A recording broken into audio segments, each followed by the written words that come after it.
Hello everyone, कैसे हैं आप सभी लोग। खूब सारे लोग बढ़िया और शानदार होंगे। तो चलिए बच्चे, हम लोग बात कर रहे थे about the strategy how to get 90 plus marks in the accountancy. ठीक है, जिसके अंदर हमने क्वेश्चन इंपॉर्टेंट जो रहते हैं वो कर लिए regarding the fundamental of partnership. ठीक है, साथ ही इसकी पीडीएफ आपको टेलीग्राम के चैनल पर बच्चे भेज दी गई है, which is also with the name of commerce knowledge centre. ठीक है, टेलीग्राम पर चैनल को ज्वाइन करें, काफी बेनिफिशियल आपके लिए होगा। साथ ही पीडीएफ आपको सेंड कर दी जाएगी इंस्टा के पेज पर, जो कि विद द सेम नेम है अगेन, कॉमर्स नॉलेज सेंटर। ठीक है, तो हम लोगों ने कल की वीडियो में बात करी थी वैल्यूएशन ऑफ गुडविल, जो हमारा सेकंड चैप्टर है। तो कल की वीडियो में मैंने आपको सिर्फ एक ओवरव्यू दिया था बच्चे कि कहां से कौन कौन से क्वेश्चन इंपॉर्टेंट रहते हैं। हालांकि सारा पार्ट गुडविल का नहीं आता, बट गुडविल अपने आप में इंपॉर्टेंट है क्योंकि गुडविल आपका पीछा नहीं छोड़ेगी। जब तक कि फर्म से पार्टनर रिटायरमेंट लेता है, उसकी डेथ नहीं होती, तब तक तो गुडविल का जिक्र रहता ही रहता है बच्चे। तो गुडविल के रिगार्डिंग आपको सारे फॉर्मूले याद करने हैं, बट बेसिकली जो क्वेश्चन जहां से पूछे जाते हैं डायरेक्टली फ्रॉम, अगर हम बात करें डायरेक्ट जो क्वेश्चन रहते हैं फ्रॉम दिस चैप्टर, उनकी अगर हम बात करें तो वो कुछ ही रहते हैं बच्चे, सारे चीजें नहीं आती, कुछ चीजें ज्यादातर आती है। जैसे सुपर प्रॉफिट की हम कल बात कर रहे थे, 90% क्वेश्चन जो एग्जाम में देखने को मिलते हैं direct question from this chapter, वो यहीं से मिलते हैं। ठीक है, तो चलिए अब आज की वीडियो की शुरुआत करें विद द ब्यूटीफुल क्वेश्चंस। और क्वेश्चन कितने रहेंगे फिलहाल उसकी कोई लिमिट नहीं है, क्योंकि मैं साथ साथ क्वेश्चन तैयार भी कर देता हूँ, आपको आपको पढ़ाते भी रहता हूँ। तो मे बी 6 क्वेश्चन तो मैक्स रहेंगे, क्योंकि 6 क्वेश्चन तैयार हो चुके हैं। अगर कोई क्वेश्चन और अच्छा मिलेगा तो वो बिल्कुल आपके सामने आ जाएगा बच्चे। चलिए, तो आज का जो पहला क्वेश्चन है बच्चे वो है Doraemon, Shinchan and Nobita are partners sharing profit and losses in the ratio 3:1 with effect from 1st April 2022 they agree to share profits equally। तो इतनी लाइन पढ़ के समझ में आ रहा होगा कि भाई कॉन्सेप्ट कहीं ना कहीं चेंज इन पीएसआर से है। पहले जो रेशियो थे वो 3:1 थे, अब ये फ्यूचर में इक्वल करने वाले हैं, 1:1:1 करने वाले हैं। बट हमारा कॉन्सेप्ट फिलहाल चेंज इन पीएसआर नहीं है। आगे पढ़ेंगे क्वेश्चन को, तो कहता है for this purpose goodwill is to be valued at 2 years purchase, है ना। नंबर ऑफ ईयर परचेज जो आपको दे रखे हैं वो 2 दे रखे हैं।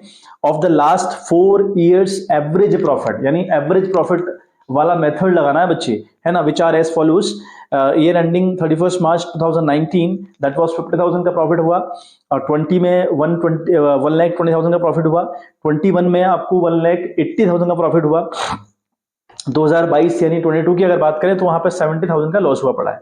कहता है कि on 1st April 2021 a motor bike costing ₹50,000 was purchase and debited to travelling expenses account on which depreciation is to be charge at the rate 20% per annum by straight line method. ठीक है, the firm also paid an annual insurance premium of ₹20,000 which had already been charged to profit and loss account for all the years।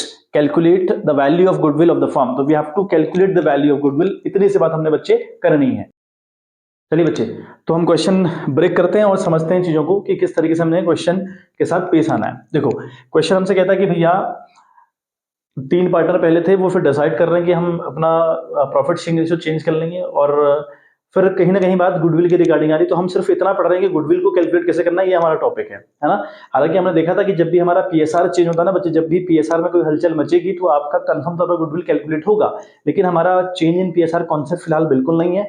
हमको सिर्फ इतना पता करना है कि firm की गुडविल कितनी होगी। ठीक है, अच्छा, उसके लिए हम देखें, हमें जो इन्फॉर्मेशन गिवन है वो ये गिवन है कि भाई 31 2019 को जो प्रॉफिट था कंपनी का 50,000 रुपए था, 2020 को 1,20,000 रुपए था, और 21 को 1,80,000 रुपए था, और 22 को 70,000 का लॉस हुआ पड़ा है।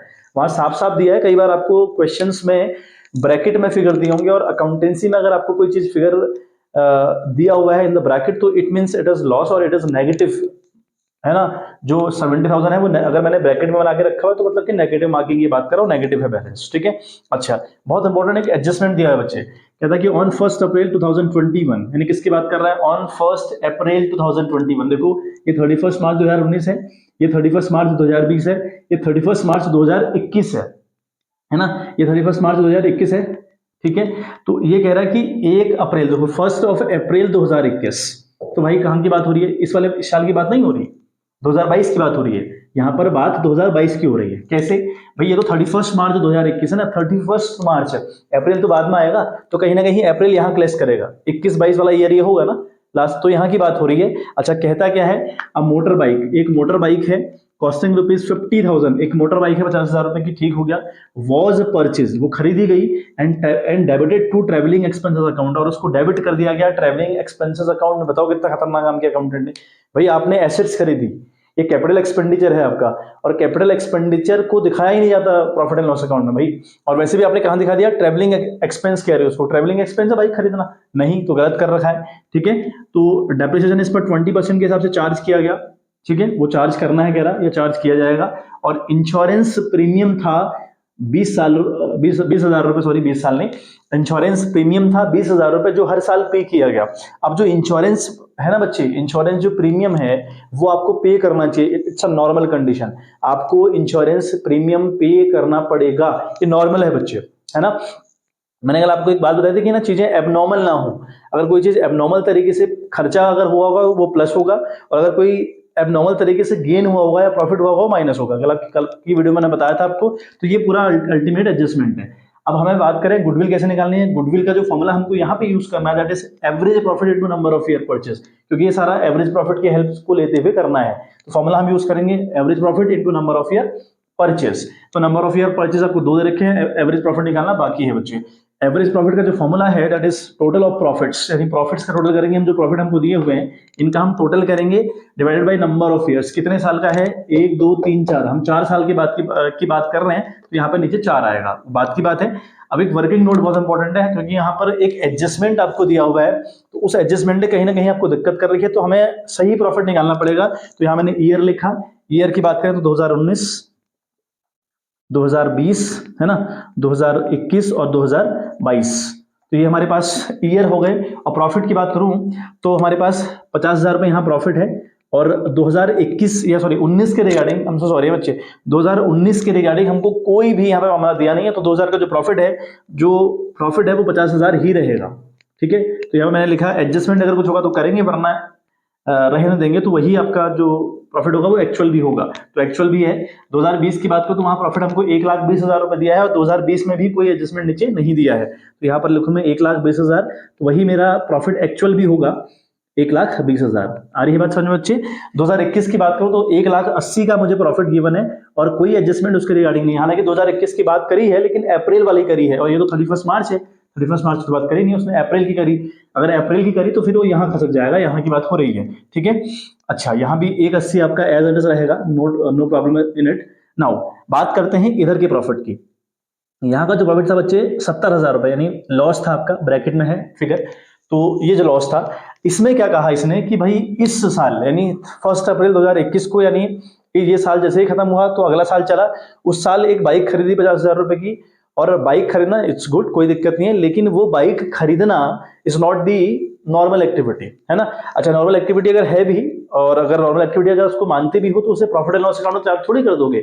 और प्रॉफिट एंड लॉस अकाउंट में अगर चार्ज करते भी हो तो आपने किस नाम से कर रखा है, ट्रेवलिंग एक्सपेंस। तो ट्रेवलिंग एक्सपेंस है क्या वो, नहीं, तो ये एबनॉर्मल खर्चा हुआ। मतलब आप बाइक खरीदोगे ना, उस खर्चे को प्रॉफिट लॉस अकाउंट में थोड़ी दिखाओगे, भाई आपका कैपिटल एक्सपेंडिचर है, तो कैपिटल एक्सपेंडिचर वहां नहीं दिखाए जाते, है ना। तो ये एबनॉर्मल खर्चा हो गया, तो अगर एबनॉर्मल खर्चा होगा तो वो प्लस होगा, पहली बात तो ये 50,000 रुपए आपको प्लस करना पड़ेगा।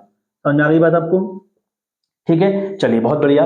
फिर कहता है कि on which depreciation eight the rate of 20% charge by straight line method, है ना। तो ठीक है, डेप चार्ज किया, बिल्कुल डेप को चार्ज करना बिल्कुल नॉर्मल एक्टिविटी है। अगर आप डेप चार्ज करोगे तो उसे आप प्रॉफिट एंड लॉस अकाउंट में भी दिखाओगे।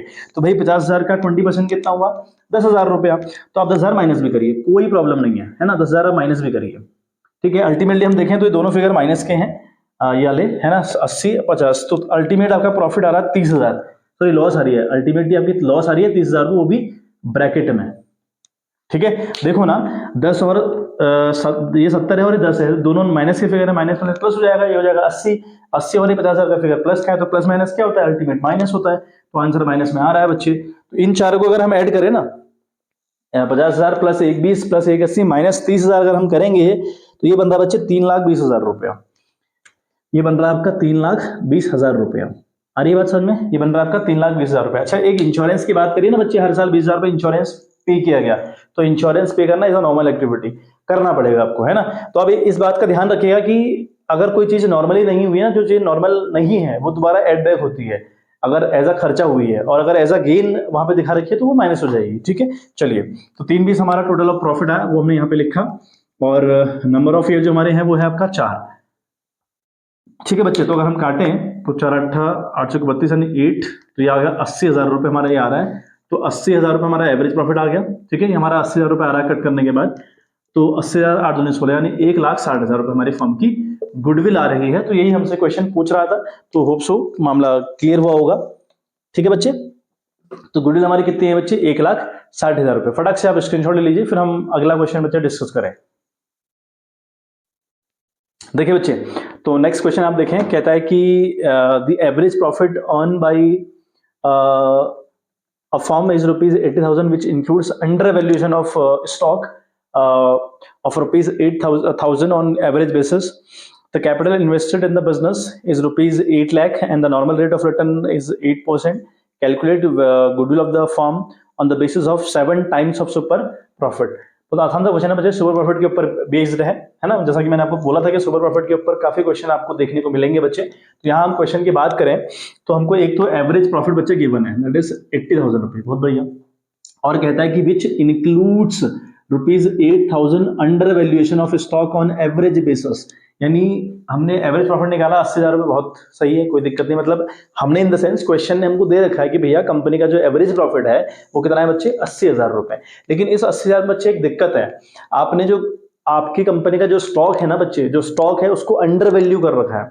अंडर वैल्यू का मतलब कम दिखा रखा है ना। अगर आप स्टॉक कम दिखाओगे तो जाहिर सी बात है प्रॉफिट में डिक्रीजमेंट होगा कि नहीं होगा भाई। अगर आप स्टॉक को कम दिखाओगे ना तो आपके प्रॉफिट में इंपैक्ट पड़ता है, क्योंकि हम कहीं ना कहीं जब हम 11th में थे तो हमने सीखा था, हम बनाते थे बच्चे ट्रेडिंग अकाउंट। तो ट्रेडिंग अकाउंट में हम टू ओपनिंग स्टॉक और फिर लास्ट में हम दिखाते हैं बाई क्लोजिंग स्टॉक। तो क्लोजिंग स्टॉक कम दिखाओगे ना बच्चे तो कहीं ना कहीं आपकी इनकम पे फर्क पड़ता है, इनकम वाली साइड इंपैक्ट होती है, तो आपका प्रॉफिट डिक्रीज होता है ना। तो अंडर वैल्यूएशन वाली जो भी चीज आपको दी जाएगी क्वेश्चन में गुडविल के रिगार्डिंग बच्चे वो दोबारा से ऐड होगी, यानी आपका जो प्रॉफिट रहा होगा एक्चुअली जो एवरेज प्रॉफिट रहा होगा आपकी कंपनी का वो रहा होगा 88,000, यानी जो अंडर वैल्यूएशन ऑफ 8,000 रुपए है एवरेज बेसिस पे वो आपको दोबारा से ऐड करना पड़ेगा। तो आप इतनी सी मेरी बात याद रखें कि जो अंडर वैल्यूएशन वाली चीजें वो दोबारा से प्लस होती हैं और ओवर वैल्यूएशन माइनस हो जाती हैं। चलिए ठीक है, फिर कहता है कि कैपिटल जो इन्वेस्ट करी बिजनेस में वो करी 8 लाख रुपए, तो आपको कैपिटल एम्प्लॉयड हिसाब से आप दिया हुआ है, दैट इज कैपिटल एम्प्लॉयड।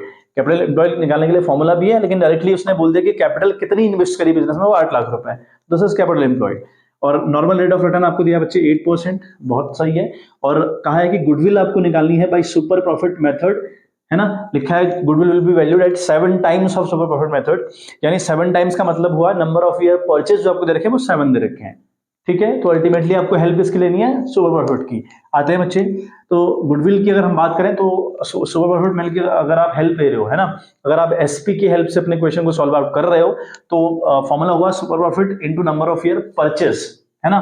तो ये बच्चे आपको निकालना पड़ेगा, नंबर ऑफ ईयर परचेज आपको बच्चे 7 दिया है, नो प्रॉब्लम इन इट, ठीक है। अच्छा, आपको एसपी चाहिए यानी आपको सुपर प्रॉफिट चाहिए, कैसे निकलता है वो निकलता है actual average profit minus normal profit. Actual average मतलब कि एवरेज प्रॉफिट, ठीक है। एवरेज आपको अब दिया है 88 कहां से आया, समझ में आ रहा है, समझ में आ रहा है 88 कहां से आया भाई। 80,000 रुपए आपको एवरेज दिया था, बहुत सही था, लेकिन मैंने कहा ना अंडर वैल्यूएशन ऑफ स्टॉक दिखाया गया तो बच्चे वो आपका प्लस हो जाएगा, है ना। तो माइनस एनपी, भैया एनपी हमको निकालना पड़ेगा और एनपी का फॉर्मूला होता है बच्चे कैपिटल एम्प्लॉयड, है ना, capital employed into normal rate of return upon 100, ठीक है। अच्छा, कैपिटल एम्प्लॉय कितनी है आपकी, कैपिटल एम्प्लॉय है बच्चे आपकी 8 लाख रुपए, आपने कंपनी में जो कैपिटल लगा के रखी है वो 8 लाख रुपए लगा रखी है, और नॉर्मल रेट ऑफ रिटर्न यहाँ 8 है, 8 अपॉन 100, ठीक है। अगर हम इसको सॉल्व आउट करें तो इट विल बिकम 64 यानी 64,000 बन जाएगा बच्चे। तो ये आ गया आपका 64,000, ठीक है। तो अगर हम बात करें हमारा ये कितना आ रहा है अल्टीमेटली, 8 से 4 का तो 4 और 8 से 6 का तो 2, 24,000 बच्चे हमारा ये आ रहा है मामला, है ना। और हम यहाँ देखें तो 24,000 हमारा एसपी आ गया, तो रखें भाई इसको 7 से मल्टीप्लाई करें तो कितना हो जाएगा, 7,000 से 7 को 28 के 2 7 14 तो 16, यानी 1,68,000 रुपये हमारी बच्चे गुडविल फर्म की आ रही है, ठीक है। अब फटाक से स्क्रीनशॉट एक बार ले लीजिएगा, फिर हम लोग अपने अगले क्वेश्चन के ऊपर बच्चे पहल करेंगे। चलिए बच्चे क्वेश्चन आप लोग देखें। क्वेश्चन कहता है कि on 1 April 2019 an existing firm had assets of rupees 75,000 including cash of rupees 5,000. The partners capital account showed a balance of rupees 60,000 and reserve constituted the rest. If the normal rate of return is 10% and the goodwill of the firm is valued rupees 24,000 at 4 years purchase of super profit, find the average profit of the firm। ठीक है बच्चे, तो ये question हमारे पास है। तो देखो बच्चे, तो क्वेश्चन में जो गुडविल निकाली गई है वो निकाली गई है सुपर प्रॉफिट की हेल्प लेके। तो सुपर प्रॉफिट की जो हेल्प होती है ना बच्चे, अगर ली है तो अगर हम देखें तो भाई गुडविल का फॉर्मूला सुपर प्रॉफिट के रिगार्डिंग में super profit into number of year purchase. तो गुडविल हमको दी बच्चे 24,000 रुपए, ठीक है, कोई दिक्कत ही नहीं है। और एसपी हमको गिवन नहीं है, बहुत बढ़िया। और into number of year purchase की अगर बात करें तो वो 4 आपको दिया हुआ है। क्वेश्चन में आपको कितना दिया है बच्चे? 4। तो ये करते हैं क्वेश्चन के ऊपर बात। पहले जो इन्फॉर्मेशन हमको दी है जितना उससे निकल सकता है तो निकाल लेते हैं। अब हम बात करें तो 24,000 as it is equal to ये जो 4 है इसके नीचे आ जाएगा और यहाँ हो जाएगा बच्चे एसपी। करेक्ट है? तो 6 को 24 यानी 6,000 रुपये बच्चे आपकी एसपी आ रही है। यानी आपकी एसपी कितनी है बच्चे? 6,000 रुपये आ रही है। बहुत सही है, कोई दिक्कत नहीं है। अच्छा, अब अगर हम बात देखें भैया एसपी निकलता कैसे है? एसपी का फॉर्मूला तो एक्चुअली होता है actual average profit minus normal profit, ठीक है। अच्छा, एसपी हमारा आ गया बच्चे कितना? 6,000 रुपये, क्योंकि हमने निकाल दिया भाई 6,000 रुपये आ गया। एपी हमको गिवन है क्वेश्चन में नहीं है, वही तो निकालना है हमको, एपी ही तो निकालना है हमको। तो एक्चुअल एवरेज प्रॉफिट हम लोग को बच्चे निकालना है। नॉर्मल हमको यहाँ भी नॉर्मल भी नहीं दिया। अब नॉर्मल निकालने के लिए बच्चे हमारे पास फॉर्मूला होता है। नॉर्मल का जो फॉर्मूला है ना, वो है आपका कैपिटल एम्प्लॉय है। फॉर्मूला हमारे पास है कैपिटल एम्प्लॉय और into normal rate of return upon 100। अब हमको ये चाहिएगा। तो कैपिटल एम्प्लॉय क्वेश्चन में कितनी है वो देखें एक बार। तो क्वेश्चन में हमको जो इन्फॉर्मेशन गिवन है कि भैया एसेट्स हमारी हैं 75,000 की, it is including the cash. तो ठीक है भाई, कैश इंक्लूड होती है, कैश में कोई दिक्कत नहीं। मतलब जो कैश है वो एसेट नहीं होती क्या? बिल्कुल ठीक है। मतलब कई बार हम ना कंफ्यूज करने के लिए क्वेश्चन चीजें देता है। भाई 5,000 रुपए इंक्लूडिंग कैश लिख दिया, क्या मतलब इस बात का? भाई कैश भी तो एसेट्स है ना, तो एसेट्स दी हैं 75 की, तो इसमें इसी में कैश भी इंक्लूड है, ठीक है। अभी एक बात यहाँ पे दिखा रही है, partners capital account showed a balance of ₹60,000, यानी जो पार्टनर्स का कैपिटल अकाउंट है वो 60,000 रुपए दिखा रहा है, बाकी रिजर्व है, ऐसा लिखा है उसमें, बाकी रिजर्व है ना, and rest is reserve constituted लिखा हुआ है ना, यानी बाकी रिजर्व की कहानी है कह रहा, ठीक है। अब देखो इस क्वेश्चन में एक बहुत बेसिक डिफरेंस देखिएगा, कैपिटल एम्प्लॉयड को 60,000 रुपए लेने की गलती बिल्कुल नहीं करनी है। कैपिटल एम्प्लॉयड को 60,000 मानने की बिल्कुल गलती नहीं करनी, क्योंकि पिछले क्वेश्चन में दिया था capital invested in the business, capital कितनी इन्वेस्ट करी बिजनेस के अंदर, वो कैपिटल एम्प्लॉय होती है ना। कितना पार्टनर्स का कैपिटल बैलेंस है वो कैपिटल एम्प्लॉय नहीं होती, ठीक है। पार्टनर्स के कैपिटल का बैलेंस कितना है, रिजर्व कितना है और सरप्लस कितने हैं, इन सबको ऐड करके कैपिटल एम्प्लॉय निकलती है। एक फॉर्मूला हमारा ये भी होता है, आपने पढ़ा होगा रेशियो, जो हमारा चैप्टर है अकाउंटिंग फॉर रेशियो, उसमें आपने देखा होगा कैपिटल एम्प्लॉय का मतलब है अगर आपको पार्टनर्स की कैपिटल को लेते हुए अगर हेल्प लेनी है, अगर आपको वहां से कैपिटल एम्प्लॉय चाहिए तो हमारे पास एक फॉर्मूला है, पार्टनर्स का कैपिटल अकाउंट का बैलेंस लो, रिजर्व लो सारे और प्लस सरप्लस करो, है ना। तो इन तीनों को ऐड करके कहीं ना कहीं कैपिटल एम्प्लॉय निकल सकता है, तब तो ठीक है, वो तो कोई दिक्कत नहीं। लेकिन यहाँ ऐसा तो गिवन है नहीं, ये पार्टनर्स की कैपिटल का बैलेंस दिखा रहा है, तो बिल्कुल इस बात को इग्नोर करिएगा, है ना। अच्छा, नॉर्मल रेट ऑफ रिटर्न 10% है तो बहुत बढ़िया, इंटू 10/100 तो मिल गया मेरे को। लेकिन ये अभी भी कैपिटल एम्प्लॉय स्टिल मुझे चाहिए, है ना। गुडविल फर्म की 24,000 रुपए निकाली हुई, इसके हेल्प से मैंने जो काम करना था कर दिया, SP number of year purchase सब दिया था हमने, सब कर दिया, है ना। अब मुद्दा है भाई कैपिटल एम्प्लॉय कैसे आए। तो कैपिटल एम्प्लॉय का मैंने आपको कल एक फॉर्मूला बताया था कि net assets minus outside liabilities, ऐसे भी आपकी चीजें आती थी। अब आपके पास नेट एसेट्स कितनी है? 75, आउटसाइड लाइबिलिटीज है क्या कुछ? नहीं, तो यही जो 75,000 रुपये है वही आपका कैपिटल एम्प्लॉय बन जाएगा। आ रही है बात समझ में? बहुत बढ़िया। 2 से 2 ये कैंसिल हो बच्चे, है ना। तो आपका ये आ रहा 7,500 रुपया। तो आपका जो नॉर्मल प्रॉफिट आया वो कितना आया बच्चे? 7,500। तो एक्चुअल एवरेज से अगर आप घटाओगे 7,500 यानी नॉर्मल प्रॉफिट को आप घटाओगे तो एसपी निकलता है, तो एसपी हमें ऑलरेडी दिया हुआ है। तो 6,000 को एज इट इज रखिएगा आप, है ना, इसको यहाँ लाइएगा plus 7,500 is equal to AAP, मतलब एक्चुअल एवरेज प्रॉफिट। तो ये वाला 7/13, यानी आपका जो एक्चुअल एवरेज प्रॉफिट आ रहा है बच्चे, एक्चुअल एवरेज प्रॉफिट जो आपका आ रहा है वो आ रहा है आपका 13,500, है ना। वो आपका असल में आ रहा है 13,500, ठीक है बच्चे। और हमको यही बच्चे निकालना था, हमको एक्चुअल एवरेज प्रॉफिट निकालना था। बस बच्चे आपको कॉन्सेप्ट सीखिएगा कैपिटल एम्प्लॉयड के रिगार्डिंग, है ना। पिछले क्वेश्चन में capital invested in the business साफ साफ लिखा था, तब ले ली। यहां पर सिर्फ कैपिटल का बैलेंस को गिवन है, अगर रिजर्व भी गिवन होते, सरप्लस भी गिवन होते तो ऑब्वियस सी बात है मैं इन तीनों को ऐड करता। और ऑब्वियस सी बात है यार, अगर कंपनी की टोटल एसेट 75,000 रुपये है ना, तो capital plus reserve plus surplus करिए कितना हो जाएगा भाई। आपने बैलेंस शीट देखी है, बैलेंस शीट का दोनों साइड कैसा होता है? इक्वल होता है ना। तो वहां वाला 75, यहाँ वाला भी 75 ही रहा होगा, नो डाउट, ठीक है, कंफ्यूज नहीं होना है। चलिए फटाक से स्क्रीनशॉट आप ले लीजिएगा। तो आज की वीडियो में बच्चे हमने 3 क्वेश्चन कर लिए, और जहां तक अभी क्वेश्चन टाइप हुए बच्चे वो 6 क्वेश्चन टाइप हो रखे हैं। तो हम लोग 6 क्वेश्चन के ऊपर ही बेसिकली बात करेंगे, बट अगर कोई क्वेश्चन और इंपॉर्टेंट नजर आता है, लगता है मुझे आने वाला है, या फिर चांसेस अगर नजर आएंगे तो बिल्कुल आपके लिए टाइप हो जाएंगे। अदरवाइज फिलहाल के कंडीशन में 6 क्वेश्चन है, तो 3 क्वेश्चन आज की वीडियो में करवा दिए गए और 3 में हम कल कर लेंगे, तो हमारा कहीं ना कहीं जो वैल्यूएशन ऑफ गुडविल है वो चैप्टर बच्चे फिनिश हो जाएगा। तो चलिए बच्चे, आज के लिए इतना ही, मिलते हैं आपसे in the next video. Bye, have a good day.